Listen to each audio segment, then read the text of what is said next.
So his first assault fell flat, and at that point, Deadbones' insane economy had picked up. So we'll see if he can pull it back in Game 3. Alright, here we go. Game number 3 right now, ClassicMetal versus Deadbones. Deadbones pretty happy with himself right now, gonna go with the same loadout. What do you think ClassicMetal needs to adjust to anything, or was that just bad map RNG? He needed high ground vision, so either he needed to have a balloon up near that corner, because the balloon provides insanely good vision, or he needs pigeons of some sorts. He just had to run his army up 2 cliffs repeatedly, and it just wasn't going to work. Yeah, he's going to slot pigeons this time. I don't know if he'll continue to use barbed wire. That may be what he drops. He's going to be grabbing the chameleons for himself this time. It feels like he's pressured, but he could be using the chameleons against the artillery, sneak him up against the artillery, and then kill it quickly if he can. So, I mean, as long as the map isn't that ridiculous again, ClassicMetal definitely has a shot at this. Alright, he's gonna bring out the mines and the fogs. He's foregoing the barbed wire here as we head into game number 3 between ClassicMetal and Deadbones right now. In a nice stormy map here. And ClassicMetal given a bit of the short end of the stick again, as his base is in the middle of a lake. Right. I'll have to look at the map for a little bit longer to decide what's actually going on here. Deadbones is going to use, as we said, use his same old. The map actually looks a bit more rectangular than usual, or is that just me? I thought so too. It feels like it's a little stretched out for some reason. Yeah. I'm not sure why. Well, it's strange. It might be just the water feature is just in a very weird position for ClassicMetal right now. Yeah, at least ClassicMetal won't really be able to be pressured by lizards, because there's one way into his base and then one way into his easy expansion. There is the high ground just to the north of his main base. That's a bit of a concern if Deadbones gets control of that, but it's quite far this time, so we'll see how this plays out.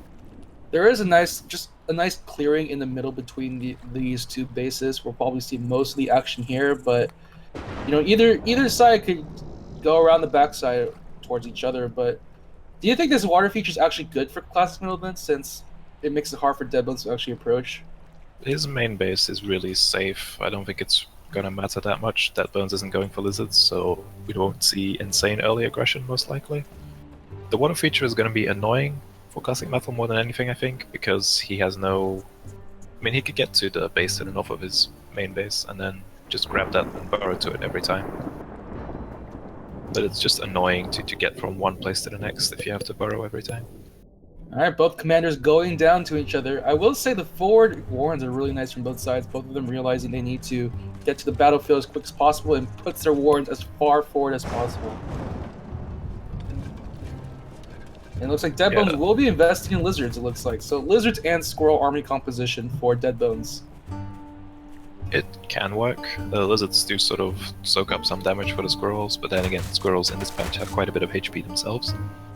They actually have the same amount, so it can work. Maybe he's concerned about the barbed wire that ClassicMetal's known for, so he slots in lizards to deal with that, but little does he know ClassicMetal doesn't actually have barbed wire this time. He opted for landmines and chameleons. I mean, they could, like, preemptively pop the landmines so the squirrel army doesn't get affected by them. Still, the lizards are important as well in an army like that, especially since, you know, if you mix up your army, the lizards, they will run in ahead, and if they die, then it's not great for your squirrels, because you simply have less squirrels than your opponents. Alright, well, in any case, right now, we do see both sides taking their first expansions right now. Now, I will say, ClassicMetal opted to not go with the sniper balloon here. Will he be at any sort of disadvantage on this map, or will it not matter too much? It will matter if he doesn't build pigeons, because we talked about high ground vision in the previous game, and if he doesn't get those pigeons out, then he still won't have any high ground vision.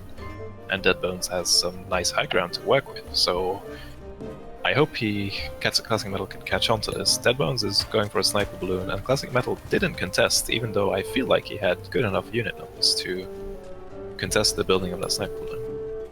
Alright, so 2 mines down, the 3rd mine unfortunately taken out by Deadbones' squirrels. So he does have something to prevent Deadbones from rushing in. But both sides... ClassicMetal is kind of locked into this position now. Alright, we can just see a clear line here. It's like World War I all over again right now between these two, as ClassicMetal will be the first to get his ferrets out, it looks like.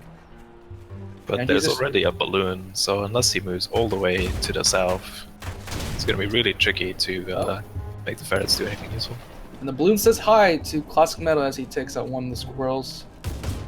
So he now knows that the balloon is definitely there. He's going to bring his ferrets down to the bottom, seeing how much he can harass. He has to be really careful with the ferrets, because Deadbones can just run in his lizards and take out those ferrets if he keeps them away too far away from the squirrel army. Alright, here we go. Both sides just dancing around this line, trying to get their ferrets to do as much damage as possible.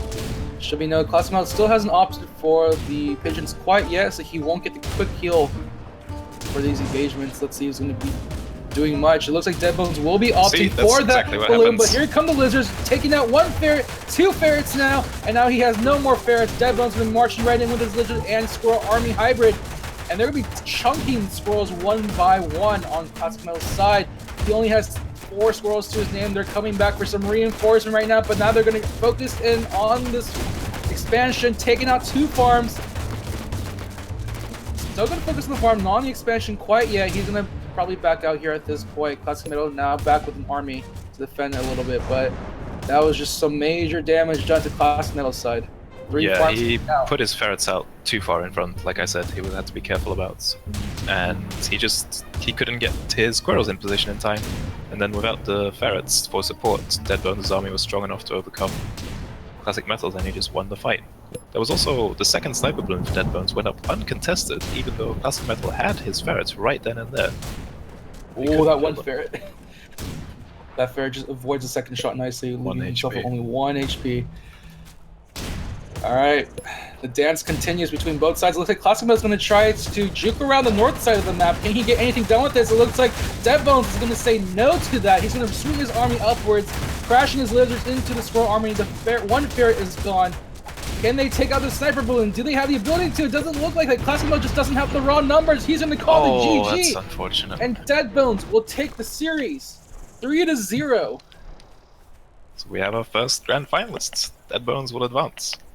Fortunately, ClassicMetal had one really bad map, and then his first map he just lost the lizards. Unfortunately, his barbed wire as defense wasn't quite strong enough, and then this final game he was perhaps a bit too pressured into trying something new, dropping a sniper balloon, and yeah, it just wasn't quite enough, unfortunately. Alright, we'll head this back to our panel here.